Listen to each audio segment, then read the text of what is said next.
నమస్తే.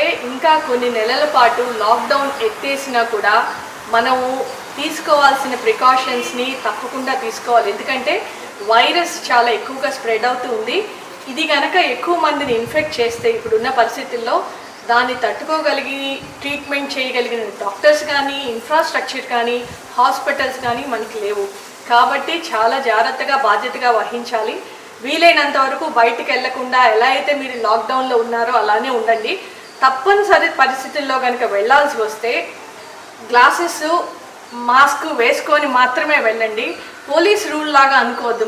మనం ఇది నిర్ణయించుకోవాలి. ఎందుకంటే ఈ వైరస్ అనేది కేవలం కళ్ళు, ముక్కు, నోటి ద్వారానే వ్యాపిస్తుంది, వేరే శరీర భాగాల నుంచి వ్యాపించదు. కాబట్టి కళ్ళకి ప్రొటెక్షన్గా గ్లాసెస్ పెట్టుకోవటం, నోరు మరియు ముక్కు కోసం మాత్రం మాస్క్ వేసుకోవటం తప్పనిసరిగా చేయండి. వీలైనంత వరకు ఎయిర్ కండిషన్ అంటే ఏసీ ఉన్న ప్లేసెస్కి కానీ, ఎక్కువ మంది క్లోజ్ అంటే రూమ్స్ లాంటి ప్లేసెస్లోకి వెళ్ళొద్దు. ఒకవేళ కనుక వెళ్ళినా కూడా 4 అడుగుల దూరంలో ప్రతి ఒక్కరికి మెయింటైన్ చేయండి. అది మినిమం మెయింటెనెన్స్. అంటే చేతులు కడుక్కుంటూ ఉండటం అనేది అందరికీ తెలిసిన విషయమే. ఒకవేళ బయటికి వెళ్ళాల్సి వచ్చారనుకోండి, మళ్ళీ బయటికి వెళ్ళి వచ్చారు, ఇంట్లోకి వెళ్ళే లోపలే శుభ్రంగా చేతుల్ని కడుక్కొని డైరెక్ట్గా బాత్రూమ్ దగ్గరికి వెళ్ళి బట్టలు ఇప్పేసినాక మళ్ళీ చేతులు కడుక్కోండి. అప్పుడు మిగతా శరీర భాగాల్ని శుభ్రపరచుకోండి. అమ్మయ్య ఇంటికి వచ్చేసాం, ఇంకా సెక్యూర్డ్గా ఉన్నాము అనుకోవద్దు. ఎందుకంటే ఇప్పుడు ఇంకా అతి జాగ్రత్తగా ఉండాల్సిన విషయం ఏంటంటే మన ఇంటికి పని వాళ్ళు వస్తారు, మనల్ని విజిట్ చేయడానికి, మన ఫ్రెండ్స్, రిలేటివ్స్ ఇట్లాంటి వాళ్ళందరూ వస్తూ ఉంటారు. కాబట్టి వైరస్ ఏ రకంగా మళ్ళీ మన ఇంట్లోకి వస్తుందో తెలియదు.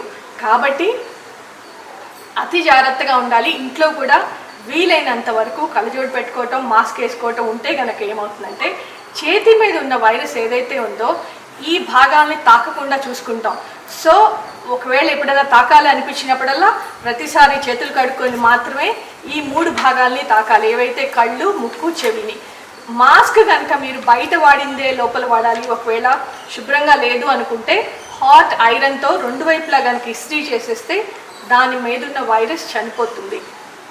అందరికీ ఇంకొక మనం ఏంటంటే మన నరేంద్ర మోడీ గారు, మన ప్రైమ్ మినిస్టరు కరెక్ట్ టైంలో మన ఇండియాని లాకౌట్ చేసి చక్కగా అన్ని బాధ్యతలు చాలా బాగా చూసుకున్నారు. కాబట్టి ఆయన ఏదైతే ఒక నిర్ణయం తీసుకున్నారో దాన్ని అనవసరమైన అనాలిసిస్ చేయకుండా దీనికై ఉండొచ్చు, దానికై ఉండొచ్చు అనుకోకుండా సామాజికంగా మనకి బాధ్యత ఉంది. కాబట్టి దేశం పట్ల ఒక పౌరుడిగా ప్రతి ఒక్కళ్ళు ఆయన ఏదైతే చెప్పారు, మొన్న రేపు ఇంకొకటి చెప్పారు, అందరూ 9ంటికి ఇంట్లో దీపాలు ఆర్పేసి బయట దీపాలు వెలిగించమని, అట్లాంటివి అన్నిట్లో చేయటంలో తప్పు లేదు, కష్టం లేదు. కాబట్టి తప్పనిసరిగా ఆయన ఏదైతే చెప్పారో మనకి ఇన్స్ట్రక్షన్స్ మనల్ని రక్షించడానికే, కాబట్టి అవన్నీ ఫాలో అవ్వాలని కోరుకుంటూ థ్యాంక్ యూ.